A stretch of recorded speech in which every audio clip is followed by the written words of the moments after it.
Um amor incondicional que supera dificuldades e vence preconceitos. Uma pessoa disse para mim, é bom que você escolha alguém que se pareça com você. Eu falei assim, por que tem que se parecer comigo? Não, porque às vezes as pessoas ficam falando, eu não estou nem aí porque se ficam falando, se não ficam falando, eu quero mais é ser pai, eu quero mais é sacudir os alicerces da sociedade, se por acaso alguém vai me julgar, porque minha filha é negra, eu sou branco, o meu filho tem o olho puxado, eu não tenho. Eu acho isso uma besteira, que não tem absolutamente... Eu acho que quem ama de verdade uma criança não está interessado em saber se ela parece, se não parece. Essa é a família do Edson de Brasília. Ele, a companheira de vida há mais de 30 anos e os 2 filhos, Mia, de 18 anos, e Ricardo, de 14. A história dele se parece com a de muitos brasileiros que decidiram viver a paternidade, mas pelos métodos naturais não foi possível. Aí, ele e a mulher optaram pela adoção e procuraram a vara da infância e da juventude.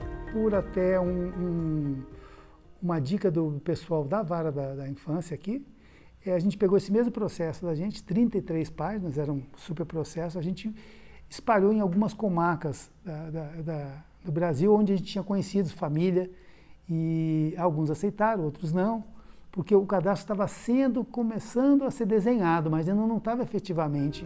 Em 2005, a notícia mais esperada, uma criança de 20 dias disponível para adoção em Ilhéus, na Bahia. Por telefone, Edson conversou com a assistente social. Conversamos com ela e ela disse assim, olha, Ilhéus é uma cidade que a maioria aqui é população negra. Aqui a população não é branca igual aí no Sudeste. Aí eu falei assim, olha, pode ser azul com bolinha, eu quero ser pai. Eu falei assim, não interessa se vai ser branca, negra, amarela, que cor for, eu quero ser pai.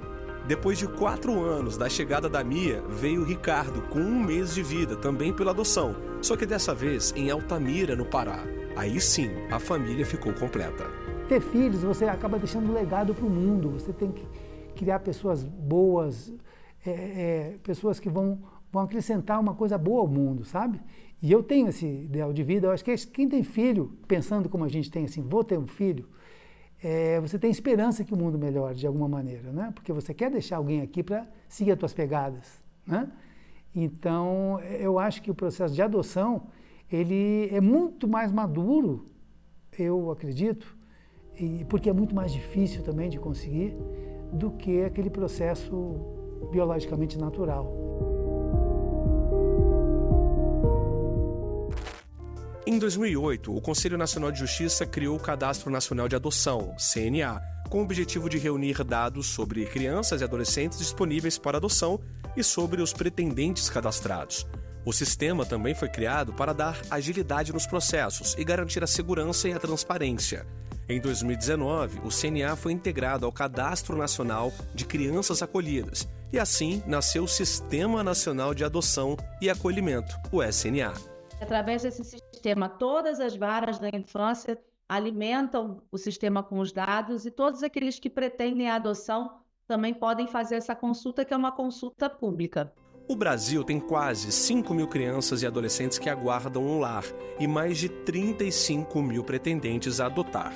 O Sistema Nacional de Adoção reúne informações sobre as crianças, as famílias cadastradas e faz o cruzamento de dados para agilizar o processo. Ele é muito objetivo, ele tem informações muito precisas e é um cadastro que, inclusive, é modelo internacional. Várias instituições, a ONU tem buscado o Conselho Nacional de Justiça, porque a gente depurou tantas informações que tem informações que são muito relevantes para facilitar a adoção. A gente tem carta de crianças, a gente tem características pessoais que em outros países, em razão de sistemas de proteção de dados, não podem veicular essas informações. Agora você deve estar se perguntando, se o número de pretendentes a adotar é praticamente 7 vezes maior do que o de crianças e adolescentes disponíveis, por que ainda há meninos e meninas em abrigos? A conta parece que não fecha, né? Bom, levantamos essa questão com a Vara da Infância e da Juventude em Brasília. Essa é sempre uma boa pergunta. No geral, são famílias no Brasil que a gente está falando que vem de um processo de perda, de luto gestacional, famílias que passaram por questões de infertilidade. Então, existe uma construção de um caminho, de um desejo de uma maternidade, de uma paternidade de uma criança pequena. Então, a maior parte do perfil das famílias são de crianças menores, saudáveis.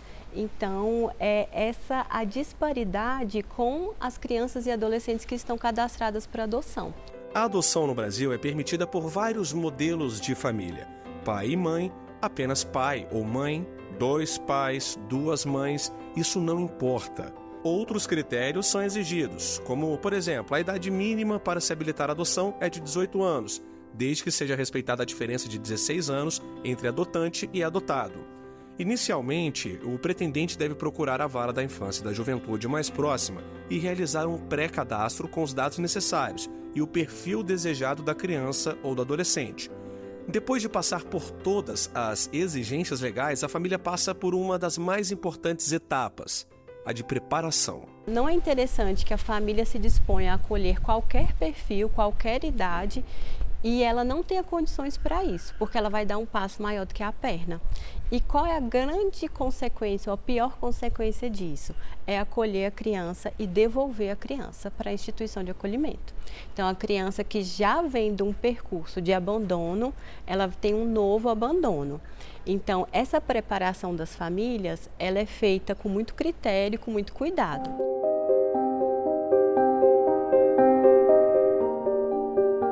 Meu filho nasceu primeiro e do seu nascimento nasci eu como mãe. Meu filho fez nascer a mãe em mim e me ensina a cada dia, a cada momento a ser mãe. Sorte a minha de ter sido abençoada e me tornar mãe desse ser de tanta luz, de puro amor, é divino. Como ouvi uma vez, em certa ocasião especial, nada é nosso, mas tudo que vem a nós vem com as bênçãos de Deus. Somos gratos. Eu sempre tive muita vontade de ser mãe. Eu lembro que adolescente eu tinha até Gostava muito daquela novela, a história de Ana Raiz e Trovão, sabe? E tinha a história da Ana que buscava essa filha, Maria Lua, que estava perdida. E eu tinha essa fantasia assim, de adolescente, que eu tinha uma filha perdida por aí que eu tinha que encontrar, sabe? E eu me preparava muito para esse momento, desse encontro com essa filha. Eu sempre imaginava inicialmente como uma menina, né? Quando Ana era casada, tentou engravidar. Fez vários exames para investigar se havia algum problema de fertilidade, mas aparentemente estava tudo bem. Mesmo assim, não conseguiu ter filho. O relacionamento terminou, mas a vontade de ser mãe estava mais forte do que nunca. Ela lembra que teve um problema de saúde e precisou fazer uma cirurgia de urgência. Tive que retirar as 2 trompas, eu teria tido alguma infecção que não foi, na época não foi, enfim, vista, e as trompas teriam morrido. E o médico falou para mim assim, ó, é melhor você retirar as 2 trompas, porque elas estão sem função. Se um dia você engravidar com essas trompas, é muito perigoso, você ter uma gravidez tubária, mas mesmo assim é muito difícil que você consiga engravidar com as trompas assim, que elas estão mortas, então é melhor você retirar e vai facilitar muito o processo de inseminação artificial. Inseminação artificial não estava nos planos, a adoção, sim. Ela fez o cadastro na Vara da Infância e da Juventude e participou de um curso preparatório com 15 mulheres candidatas à adoção monoparental.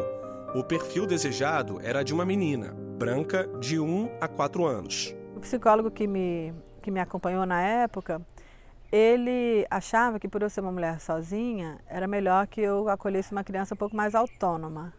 Então, meu perfil inicial era 1 a 4, menina e branca, porque ele achava que, pela minha família, ser toda de pessoas brancas, seria mais saudável para a criança, que ela se sentisse mais parecida com a família.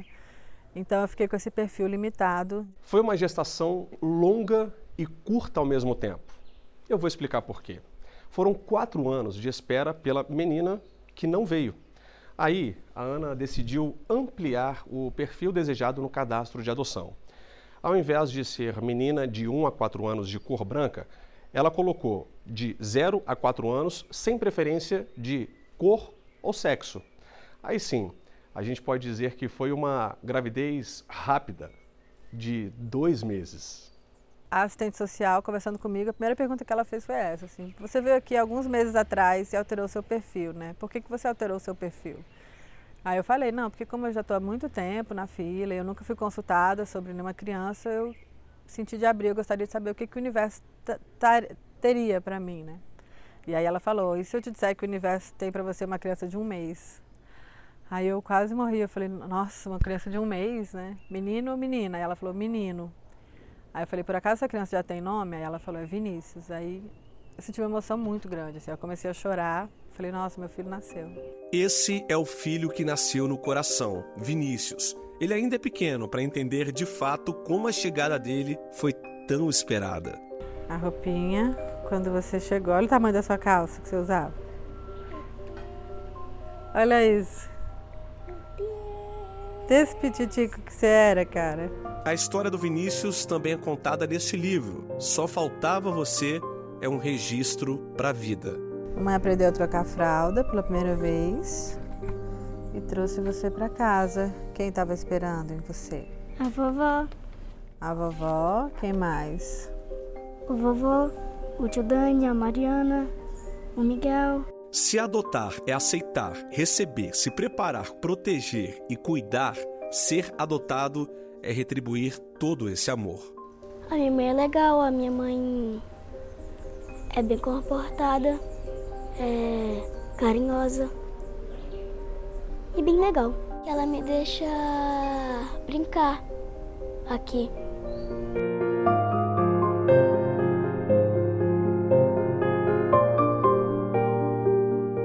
Eu agradeço a Deus todos os dias por ter recebido essa criança, meu filho, que eu amo ele demais. A gente se dá muito bem. Ele é a minha melhor companhia, eu gosto muito de viajar, a gente vai sempre para Chapada, a gente viaja para praia. Ele está sempre comigo, assim, ele é um ser de luz, assim, sabe?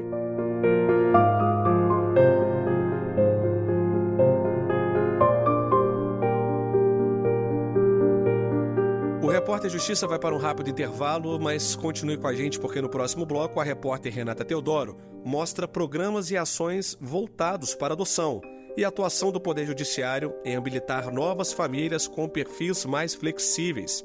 A gente volta já.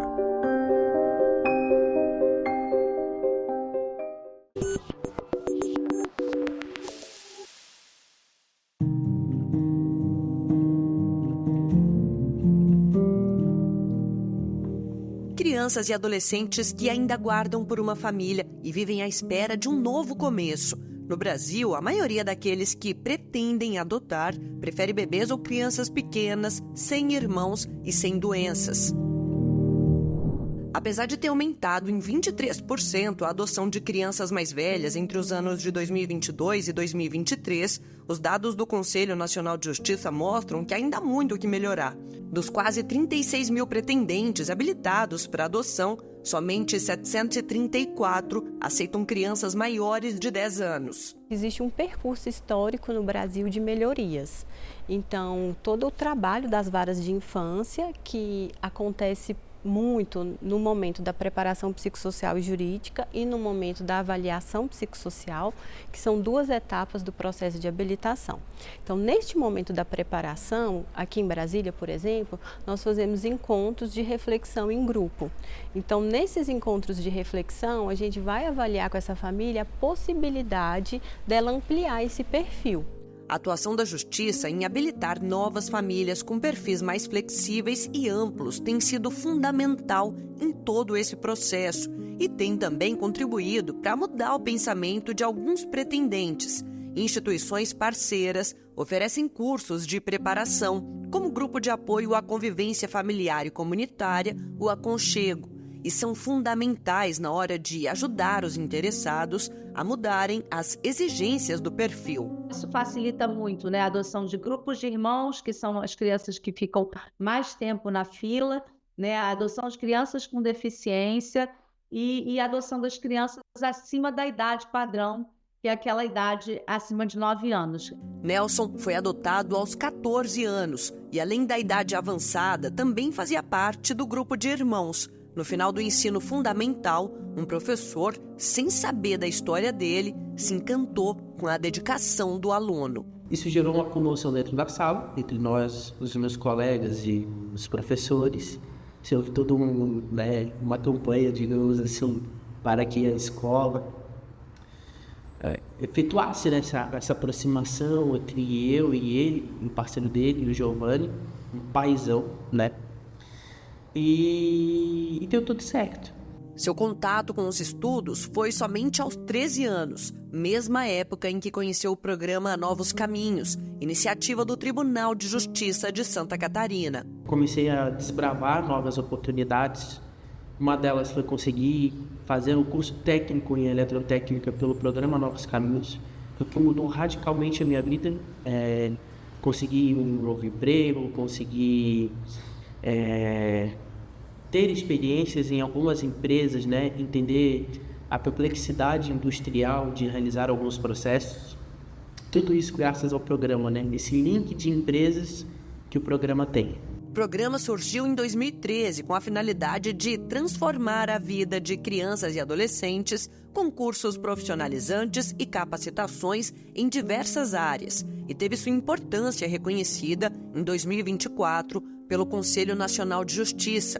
A partir disso, passou a ser implementado pelos Tribunais de Justiça dos Estados e do Distrito Federal. A partir do momento que a criança ou adolescente ele ingressa na instituição de acolhimento, ele já passa a ser acompanhado pelo programa, porquanto o programa ele envolve ações tanto na área da educação, na área pedagógica, posteriormente envolvendo a educação, a profissionalização. O adolescente, no caso, passa a fazer cursos profissionalizantes e ele é acompanhado até a empregabilidade. Em Brasília, Nelson representou o programa no Tribunal Superior do Trabalho e contou um pouco da sua história. Quando eu estava com a minha família biológica, eu não tinha frequentado a escola, né? Eu tinha um problema muito grave com a minha família na questão das drogas, porque desde quando eu era pequeno, meu pai e minha mãe sempre consumiram drogas assim, e eles usavam muito a gente para comprar droga, a gente passava fome, a gente tinha muita dificuldade. Eu entrei no ensino médio e foi onde eu já estava trabalhando também, né, como jovem aprendiz. Aí eu conheci o programa Novos Caminhos. Professor do estado de Santa Catarina, nele mora uma certeza. Por meio do conhecimento, conquistou liberdade e autonomia para ser feliz. A adoção em si foi um processo fundamental para mim poder evoluir enquanto pessoa, porque quando a gente mora numa casa lá, a gente tem muita preocupação de como vai ser o nosso dia, de como vai ser a nossa manhã, e poder saber que a gente tem um pai que cuida da gente, zela pela gente, é muito importante. Saber que no outro dia você vai ter que comer é fundamental.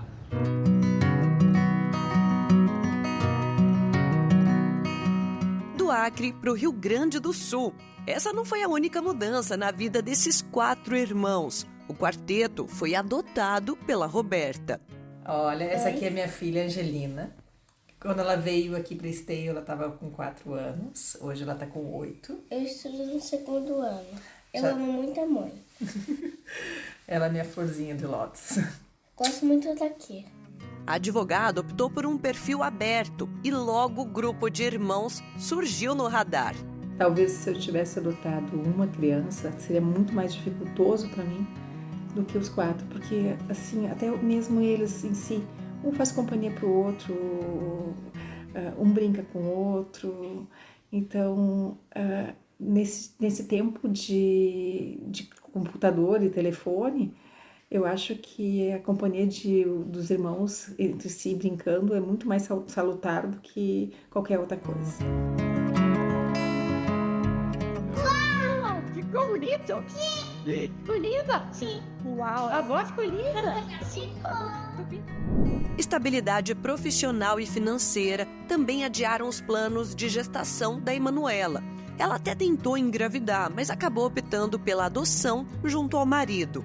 A gente escolheu 2 crianças que fossem irmãos e com idade até 7 anos. E a gente optou em não pensar muito como seriam essas crianças, seriam meninas ou meninos. A gente deixou que a vida nos presenteasse. Aleph e Iago foram adotados na época com 4 e 6 anos. A sintonia e parceria entre eles são inegáveis. sempre cuidaram um do outro e é assim até hoje. Foi difícil porque ele estava receoso, mas eu também estava querendo fazer ele enxergar que tem duas pessoas querendo acolher a gente para o resto da vida. Foi a melhor decisão que a gente teve, porque os irmãos, eles são companheiros, eles se protegem, né? Eles brincam juntos. Foi assim, uma decisão muito acertada que a gente teve. A amizade entre mãe e filho foi se fortalecendo com o passar dos anos e a Emanuele aprendeu a lidar com as diferentes fases dos meninos. Hoje, o desafio é a adolescência, que exige bastante sabedoria e paciência dos pais. A base de tudo, o amor que uniu essa família. Já são quase 10 anos de convivência. Não foram gerados na minha barriga os dois, mas a vida promoveu esse encontro de almas entre nós quatro. Né? Assim, nós quatro somos muito ligados, é uma família com muito amor, tem alguns erros, tem alguns conflitos, mas eu acho que faz parte também do nosso aprendizado.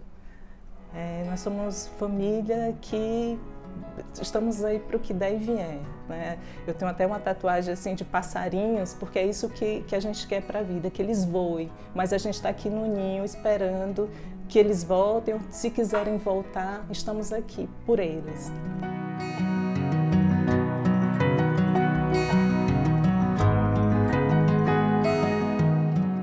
No próximo bloco, vamos mostrar mais histórias emocionantes de adoção que entrelaçam vidas num único propósito, o amor.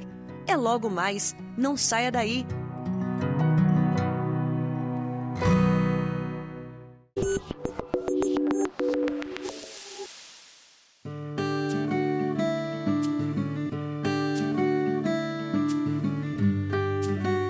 Quando vai fazer o perfil da criança desejada, a conclusão que a gente chegou foi que quando nós tivemos nosso filho biológico, a gente não pôde escolher nada. A gente não pôde escolher se ele teria um problema de saúde, se ele teria alguma neurodiversidade, nada disso. Então a gente não viu sentido em colocar esse tipo de restrição na escolha do filho adotivo. Você não tem uma garantia que seu filho biológico vai ser uma criança normal, entendeu? Porque tem certos aspectos que só vão surgir quando entrar na fase escolar, com 8 anos, questão de autismo. Ou então, um acidente que possa acontecer, por exemplo, a criança brincando cai, bate a cabeça, pode ficar tetraplégica, entendeu? Então, tu vai ter uma criança que vai necessitar de cuidados do mesmo jeito. Elas também aguardam por uma família, mas fazem parte de um padrão menos desejado, menor inclusive das crianças e adolescentes com idades mais avançadas, como mostramos no bloco anterior. Deficiências ou problemas de saúde dificultam a adoção de crianças e adolescentes com essas condições. Aliás, esse é um dos principais desafios da chamada adoção especial.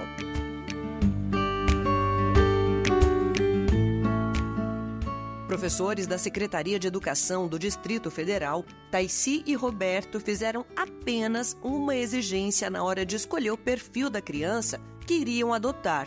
Optaram pela idade de 0 a 5 anos, para que o novo membro da família fosse mais novo que o filho biológico do casal. Ele nunca teve nenhuma objeção do irmão ter uma deficiência, porque ele sempre conviveu com crianças com deficiência na escola. Ele estudava na época na escola onde eu trabalho, que é uma escola da rede pública, que também tem, como a maioria das escolas da rede pública, muitos alunos com deficiência, então ele sempre conviveu com naturalidade. 38 a 40 semanas é o tempo médio de duração de uma gravidez. Samuel nasceu de 27 semanas, quando o bebê já é tido como prematuro extremo. Precisou ficar internado nos 4 primeiros meses de vida. Quando chegou aqui nessa casa com 1 ano e 7 meses, aquele bebê que não emitia som algum começou a balbuciar. O aconchego de um lar e a estimulação precoce deram a ele um salto de desenvolvimento. Quando a criança tem deficiência, as pessoas me perguntavam, né? O Samuel vai andar? Eu falava, não sei. Não tenho bola de cristal para adivinhar. Mas eu acho que vai. Entre eu achar e de fato ele andar, há uma grande distância, eu sabia disso. Eu estava desejando, digamos, pelo melhor, né? E aí, quando a gente viu que ele foi ganhando mesmo mobilidade, foi ganhando confiança, até ser uma criança em que eu tive que tirar a mesa de centro porque ele se pendurava no lustre. Então, assim, dá trabalho e desmontou toda a casa por conta dele, mas, por um lado, é felicidade por ver que ele está superando as barreiras. Né? Um lar e uma família foram fundamentais para o desenvolvimento do Samuel. A cada dia, pequenas evoluções acalentam os corações da mãe, do pai e até do irmão mais velho que ele ganhou. Aquela criança, nascida com má formação congênita cerebral, vive hoje cercada de amor e atenção. A gente deseja que toda criança seja saudável, é o desejo de toda família. Mas a criança ter uma deficiência ou ter um problema de saúde tratável não quer dizer que aquela criança vai ser um peso para a família. Ela vai exigir mais cuidado, mas você não precisa ver esse cuidado como um peso. E toda criança é uma caixinha de surpresas e sempre se desenvolve a mais do que a gente espera. A projeção de uma família numerosa também fazia parte dos planos da Adriana. Ela me conta que decidiu pela adoção monoparental, por ser mãe solo, mas com rede de apoio. A primeira foi de uma criança indígena, a Mabi, na época com 11 meses de vida.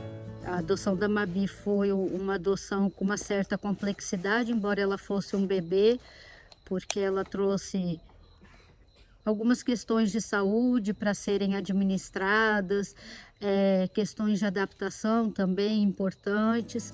Adriana se dedicou integralmente à filha e quando Mabi completou 8 anos, se viu preparada para a segunda adoção em 2017, quando Andelita tinha 17 anos. E veio a pandemia, e nesse aspecto a pandemia foi muito benéfica para a minha família, porque eu tive a oportunidade de conhecer melhor a minha filha. Eu precisei de uma pandemia mundial para que eu pudesse exercer a minha maternidade plenamente, pudesse conhecer plenamente a minha filha e me colocar plenamente à disposição dela como mãe.